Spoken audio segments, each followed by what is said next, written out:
Amigos Blink, freezing time in a blink.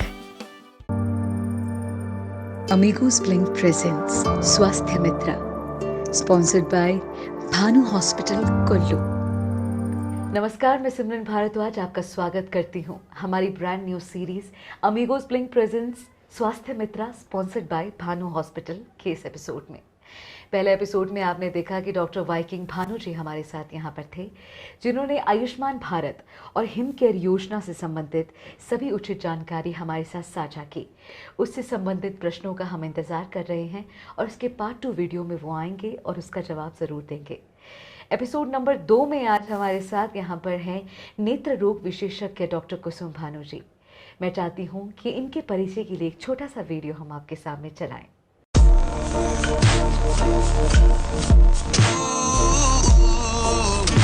Doctor कुसुम भानु, नेत्र रोग विशेषज्ञ, भानु हॉस्पिटल।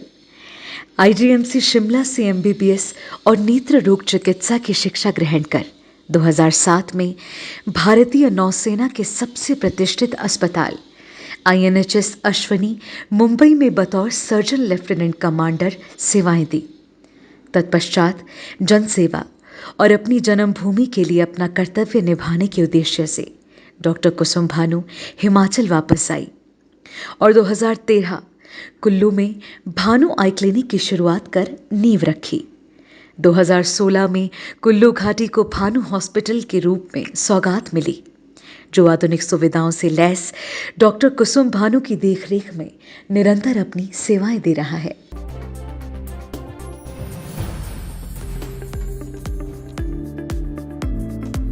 तो जी हाँ, अभी आपने देखा डॉक्टर कुसुम भानु जी के जीवन से संबंधित एक छोटा सा परिचय वीडियो। और जैसे कि आपने देखा कि इनका जो बैकग्राउंड है वो नेवी से रिलेटेड रहा है और ये बहुत ही कमाल की शख्सियत है। तो बिल्कुल भी देर नहीं करते हैं और आपको मिलवाते हैं डॉक्टर कुसुम भानु जी से। कुसुम जी, हमारे इस कार्यक्रम में आपका हार्दिक स्वागत है। धन्यवाद सिमरन जी।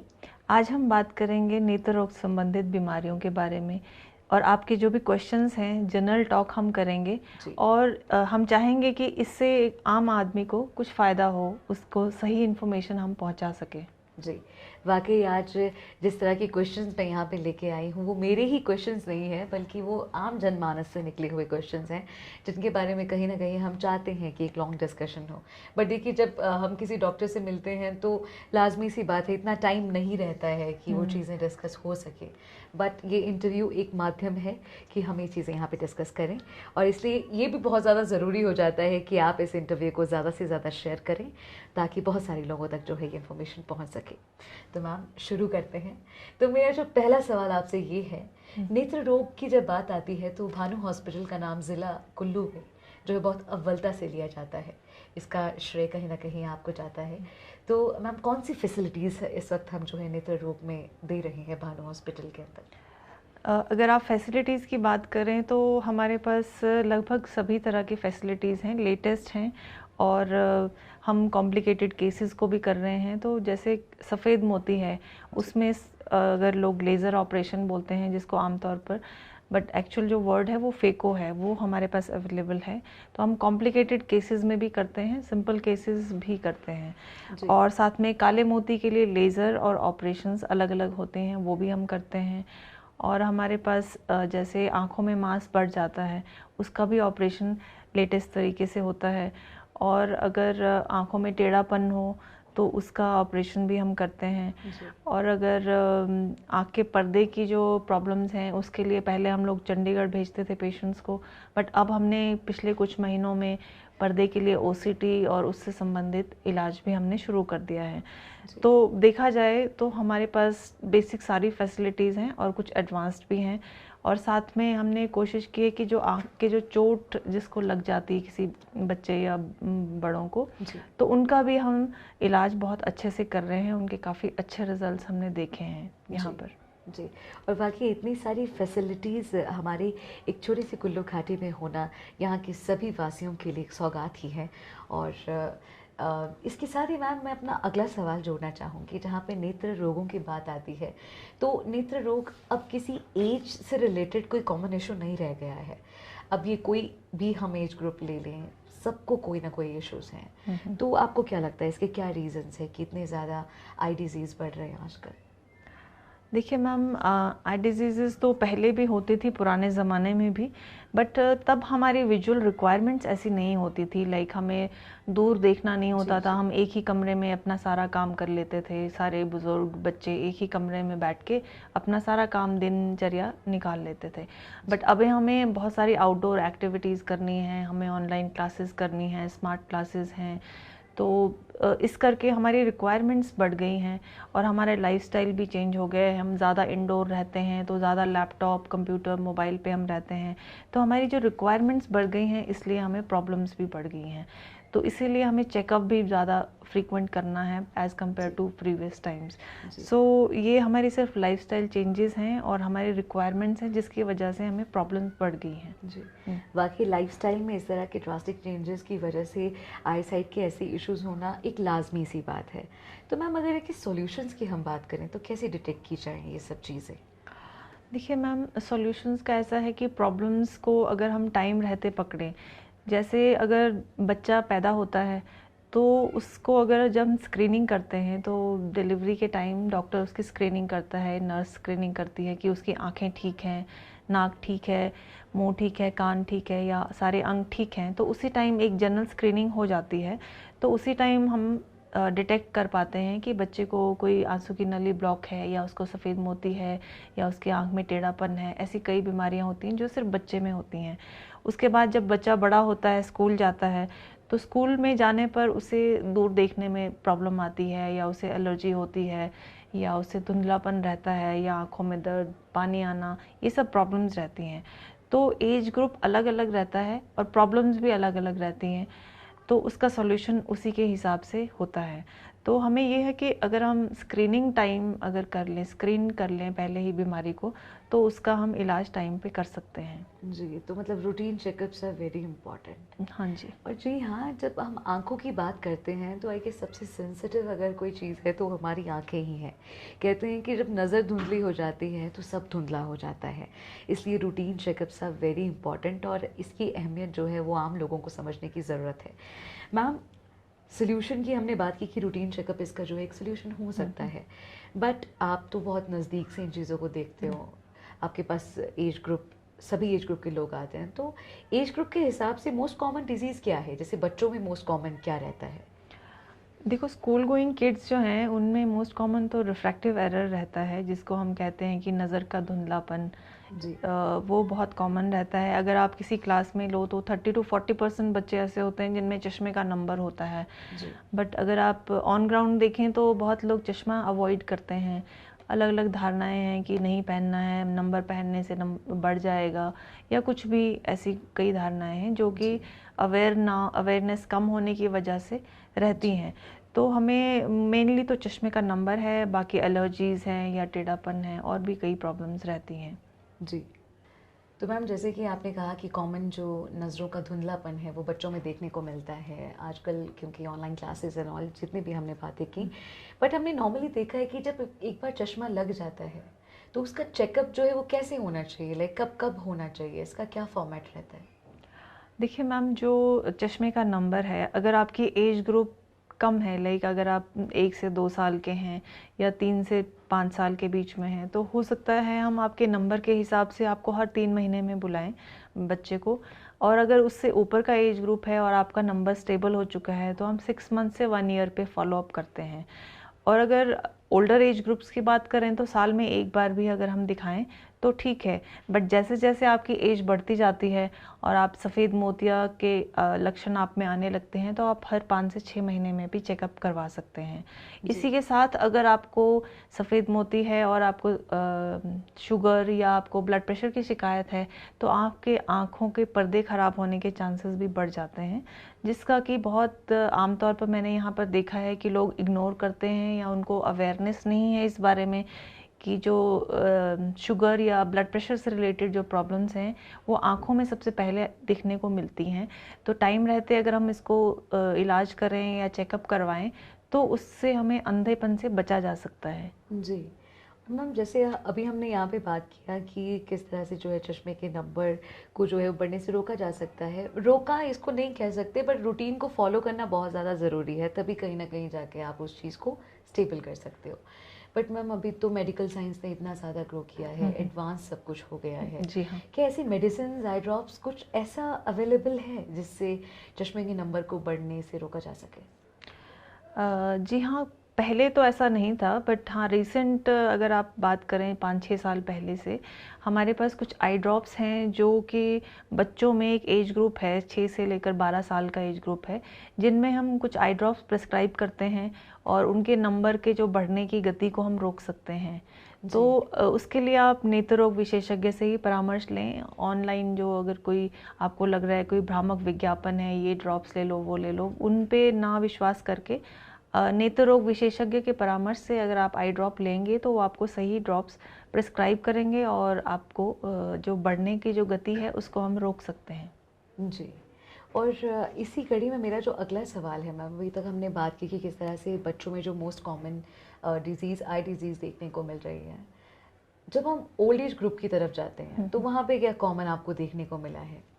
मैम देखिए, आप ड्राइनेस तो हर एज ग्रुप में अभी बढ़ गया है, बिकॉज हम ज़्यादा लैपटॉप और मोबाइल पे रहते हैं, तो ड्राइनेस तो बहुत कॉमन है एज ग्रुप के जैसे एज के साथ साथ वो फीमेल्स में ज़्यादा कॉमन है।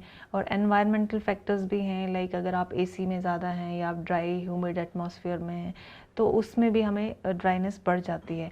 साथ साथ में सफ़ेद मोती बहुत कॉमन है, जो कि हम पहले 60-70 के बाद देखते थे, बट अभी आजकल जो ट्रेंड है उसमें हम देख रहे हैं कि 40 से 50 के बीच में भी हमारे पास पेशेंट्स आ रहे हैं जिनको सफ़ेद मोती आ रहा है। तो वो हो सकता है हमारी लाइफस्टाइल चेंजेस हैं या कुछ हम केमिकल जैसे यूज़ कर रहे हैं, चाहे वो हेयर डाई की शक्ल में हो या कुछ और हैं, या हमारा खान पान ऐसा है जिसकी वजह से हमें सफ़ेद मोती टाइम से पहले अभी हो रहा है।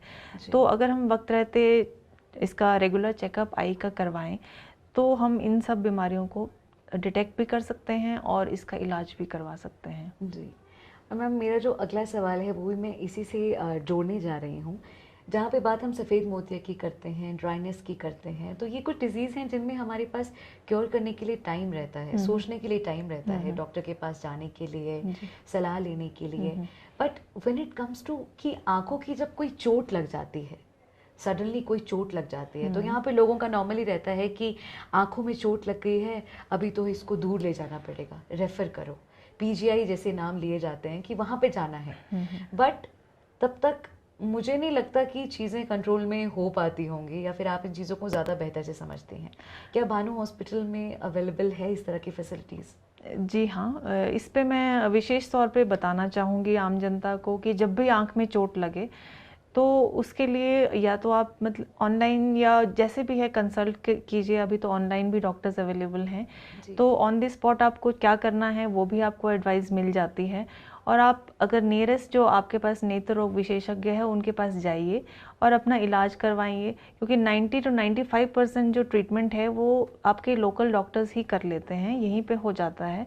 और उसमें जैसे चोट लगने के कारण जो आपका डिले अगर होता है चोट में, तो उसके अगर आपके ट्रीटमेंट डिले होता है तो आपको ज़्यादा उसमें नज़र आने की संभावना कम होती जाती है जितना आप डिले करेंगे ट्रीटमेंट में क्या होता है कि अगर आपकी आंख फट गई है तो आपको ट्रीटमेंट में उसको सिलना होता है, यानी कि उसको रिपेयर करना होता है। वो फर्स्ट एड यहीं पे हो जाना चाहिए जहाँ पर आपको चोट लगी है। अगर कुल्लू में चोट लगी है तो कुल्लू में ही उसका ऑपरेशन होना लाजमी है, तभी आप उस जो नज़र है उसको मैक्सिमम आप उस नज़र को बचा सकते हैं। कई बार हमें मल्टीपल ऑपरेशंस करने पड़ते हैं, लाइक एक बार ऑपरेशन कर दिया उसके बाद चोट के कारण सफ़ेद मोती आ जाता है, वो बाद में भी हो सकता है। अगर पर्दे में कोई चोट लगी है उसको हम यहीं पे असेस कर लेते हैं और हम पेशेंट को गाइड करते हैं कि आपको पर्दे के डॉक्टर को दिखाना पड़ेगा और आगे इसका और भी ऑपरेशन होगा। वो जब हम चोट लगे हुए पेशेंट को देखते हैं वो हम उसी वक्त उनको सारा बता देते हैं कि ये आपको ट्रीटमेंट करना पड़ेगा। जी, वाकई इस तरह की फ़र्स्ट एड जो है वो तो जल्दी से जल्दी मिल ही जानी चाहिए। और अगर ऐसी कोई इमरजेंसी आती है तो मैं भी लोगों को ये सलाह देना चाहूँगी, पहले नियर बाय अपने जो बेस्ट डॉक्टर्स हैं प्लीज़ उनसे कंसल्ट करें, क्योंकि मैं एक बार दोबारा दोहराऊंगी कि आँखों की बात है तो ये बहुत सेंसिटिव चीज़ रहती है। तो एक बार प्लीज़ हमें जो है अपने आसपास जांच पड़ताल करके कि कैसी फैसिलिटीज़ हमारे पास हैं, उस हिसाब से हमें जो है वो प्रतिक्रिया देनी चाहिए उस सिचुएशन को लेके। मैम, नेक्स्ट क्वेश्चन मेरा ये है कि आमतौर पे देखा जाता है कि आँखों की बीमारी को लेके लोगों का बहुत ज़्यादा ऐसे लापरवाही वाला रहता है। रैंडम कोई भी आई ड्रॉप्स उठा ली, स्टोर्स में चले गए, मुझे आंखों में खारिश हो रही है कह के, पानी आ रहा है, हल्का सा दर्द है, रैंडम आई ड्रॉप्स हम लोग जो है वो डाल देते हैं। कितना सही और कितना गलत है ये? मैम, ये जो प्रॉब्लम है ये बहुत कॉमन है। अगर आप देखें तो अगर आप आसपास के लोगों में ही देखें, अपने परिवार में ही देखें, तो आपको ये बोल दिया जाता है अगर आँख में कुछ चला गया तो इसमें दूध डाल दो तो ठीक हो जाएगा, या कोई भी आई ड्रॉप डाल दो ठीक हो जाएगा। वैसा नहीं है। हर एक बीमारी के हिसाब से इलाज होना चाहिए। अगर हम गलत आई ड्रॉप डाल दें तो हमारी आंखें ख़राब भी हो सकती हैं, हमारी आंखों में अल्सर हो सकता है, सफ़ेद मोती हो सकता है, काला मोती हो सकता है। अगर आप बिना प्रिस्क्रिप्शन के या डॉक्टर ने आपको 1 महीने के लिए प्रेस्क्राइब किया और आप उसको 6 महीने तक यूज़ कर रहे हैं, तो वैसा नहीं करना है। उससे हमारी आंखों को नुकसान होने के चांसेस ज़्यादा रहते हैं एज़ कम्पेयर टू फ़ायदा हो। तो अब नेत्र रोग विशेषज्ञ इतने आपको अवेलेबल हैं, तो आप किसी भी नेत्र रोग विशेषज्ञ के पास जाके अपना इलाज करवाइए। इसमें जैसे आँखों में अगर कुछ पड़ जाए तो इमीडिएटली डॉक्टर के पास दिखा के उसको निकलवा लीजिए और उसका ट्रीटमेंट ले लीजिए। ये रहता है जी। वाकई जैसे कि मैम ने कहा कि हम लोग कई बार अपने घरेलू उपचारों में उलझ जाते हैं और तब केसेस को इतना ज़्यादा ख़राब कर देते हैं कि फिर उसके ठीक होने का कोई भी रास्ता हम खुद ही नहीं छोड़ते हैं। तो देखिए, ऐसा बिल्कुल भी नहीं करना है। मेरी भी सलाह रहेगी इस कन्वर्सेशन के बाद कि प्रिस्क्रिप्शन बहुत ज़्यादा इम्पॉर्टेंट है, उसके बाद ही हम किसी भी तरह की मेडिसिन लें तो वही बेटर रहेगा। तो आज के इस डिस्कशन को आपने इतना सुना, उसके लिए बहुत बहुत धन्यवाद। और इसको शेयर ज़रूर करना है आपने, ताकि बहुत सारे लोगों तक जो है आज की ये इन्फॉर्मेशन है वो जा सके। साथ ही जैसा कि मैंने पहले भी कहा था कि अगर इसी तरह के नेत्र रोग से रिलेटेड आपका कोई भी क्वेश्चन है तो आप उसको अमीगोस ब्लिंक के कमेंट बॉक्स में भी जो है वो लिख के दे सकते हैं। अमीगोस ब्लिंक के मैसेज इनबॉक्स में भी आप उसे दे सकते हैं। भानु हॉस्पिटल के फेसबुक पेज पे भी जो है आप जाके कमेंट कर सकते हैं, वहाँ पे जाके आप जो है मैसेज कर सकते हैं। मैम पार्ट 2 में दोबारा आएंगे और उसमें आपके सवालों के जवाब जो है यहाँ पर दिए जाएंगे। और मैम, आपको कैसा लगा आज की इस चर्चा में हमसे जुड़ के? देखिए, पहले तो मैं आपका धन्यवाद कहना चाहूँगी और मैं आम जनता को भी धन्यवाद कहना चाहूँगी कि उन्होंने आज हमें सुना। हो सकता है उन्हें कुछ फ़ायदा हुआ हो सकता है उनके कुछ सवाल हों, उनके हम जवाब अवश्य देंगे अगली बार, और उसको हम अगले सेशन में ले लेंगे। जी। अंत में मैं आप सभी का धन्यवाद करती हूँ कि आपने हमें सुना, और उम्मीद करती हूँ कि हमने आज जो भी डिस्कशन की है उसका आपको फ़ायदा हुआ होगा। धन्यवाद। तो ये थे भानु हॉस्पिटल से नेत्र रोग विशेषज्ञ डॉक्टर कुसुम भानु जी। बहुत सारी डिस्कशन हमने यहाँ पर आज की, बट ये कंटिन्यू होगा आपके क्वेश्चंस के साथ। अब आपके क्वेश्चंस जो है मैं इंतज़ार करूँगी कि ज़्यादा से ज़्यादा क्वेश्चंस आप हमें भेजें और ये उसका जो है जवाब अगली बार अगली वीडियो में आकर आपको दें। इसी तरह से हमें प्यार देते रहिए और स्वास्थ्य मित्रा के अगले एपिसोड में आपसे मिलेंगे एक और रोग विशेषज्ञ के साथ। इंस्टाग्राम पे कीजिए फॉलो, यूट्यूब पे कीजिए सब्सक्राइब और फेसबुक पे बहुत सारा प्यार दीजिएगा और शेयर कीजिएगा बहुत ज़्यादा, ताकि बहुत सारे लोगों को जो है ये राइट इन्फॉर्मेशन मिल सके। Thank you so much everyone. जय हिंद, जय भारत, नमस्कार।